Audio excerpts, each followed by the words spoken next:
Je suis très honoré de participer à côté de mon jeune frère, ami et responsable politique Seydou Sow à la finale de la zone 3 du département de l'ODCAV de Diourbel. Je voudrais donc le féliciter, lui, en tant que parrain de cette finale, mais aussi remercier le président de l'ODCAV et le président de la zone pour cette belle fête qui vient de démarrer. C'est avec beaucoup de plaisir que je viens à côté de mon jeune frère, comme j'ai dit, à côté de la jeunesse de Diourbel, comme on l'a toujours fait, communier avec celle-ci, la jeunesse, pour participer. Comme je le dis souvent, une finale, c'est d'abord une fête de la jeunesse. Et nous avons, de tout le temps, de toutes nos activités politiques, non, privilégié l'approche à côté de la jeunesse parce que nous pensons que cette jeunesse, c'est la relève de cette ville, c'est la relève de ce pays et les activités sportives contribuent à former cette jeunesse-là.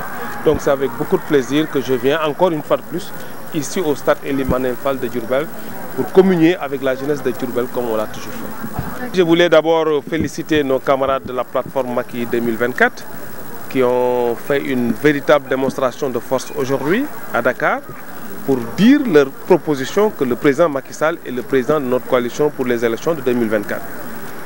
Je suis de ceux qui pensent qu'aujourd'hui le président Macky Sall a fait un excellent travail à la tête de ce pays, que personne ne discute ce bilan. Aujourd'hui, juridiquement, rien ne s'oppose à sa candidature. Tous les grands juristes l'ont accepté. Et que si maintenant notre parti, notre coalition et le président lui-même décident, nous votons pour lui en 2024. Donc ce que nous avons fait à Dakar avec la plateforme Macky 2024, ce n'est que le début du commencement.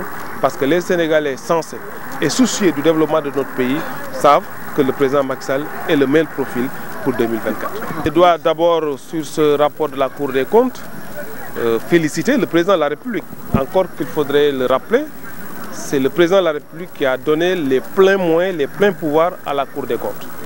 Et si aujourd'hui nous avons un rapport qui est sur la place publique, c'est parce que le président de la République l'a voulu.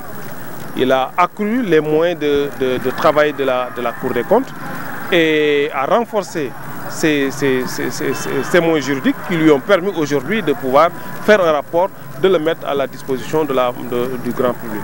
Cela montre encore une fois de plus que le président de la République, le président Macky Sall, tient à la bonne gouvernance.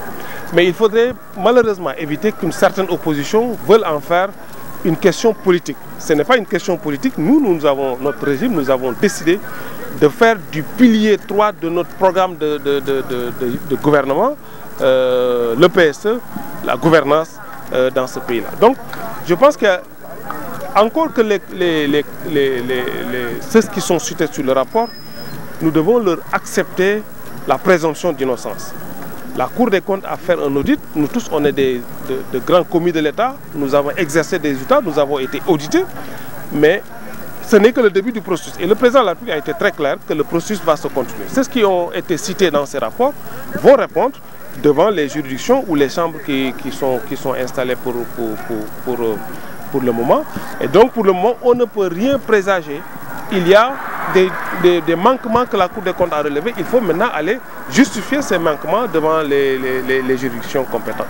Pour moi, donc, il faut éviter quand même d'en faire une exploitation politicienne, malheureusement ce qui est en train d'être fait, et féliciter le président de la République qui a décidé d'accroître les moyens de déploiement de la Cour des comptes qui lui ont permis aujourd'hui de faire ce travail et que le président, à un moment solennel au 31 décembre, a décidé de continuer, de suivre les recommandations de la Cour. Attendons de voir ce que cela va donner. Non, rien. Je suis aujourd'hui plus qu'hier engagé aux côtés du président de la République. Maintenant, il y a beaucoup de bruit autour de la communication et je pense que mes collègues, mes camarades le font très bien. Et moi, je le fais à ma manière aussi. Je vais rencontrer les personnes. Peut-être que je suis moins sur les plateaux de télé, mais je suis plus engagé aujourd'hui qu'hier pour accompagner le président de la République, pour accompagner son programme, parce que nous avons vu les réalisations concrètes et palpables qui sont faites au Sénégal, mais particulièrement ici à Diourbel, où nous pouvons quand même nous réjouir de ce que le président Macky Sall a fait, raison pour laquelle nous tous, mes camarades de Diourbel, les responsables, les militants, nous sommes encore plus déterminés à accompagner le président de la République. Mais très bientôt, je reviendrai sur les plateaux, Inch'Allah, pour magnifier le travail que le président a fait. Mais pour le moment, le travail se fait à la base avec les responsables, les camarades, pour parler aux Sénégalais, pour leur montrer que le Sénégal est sur une très bonne trajectoire vers l'émergence il ne faudrait pas couper cette trajectoire et de continuer à soutenir le président de la République.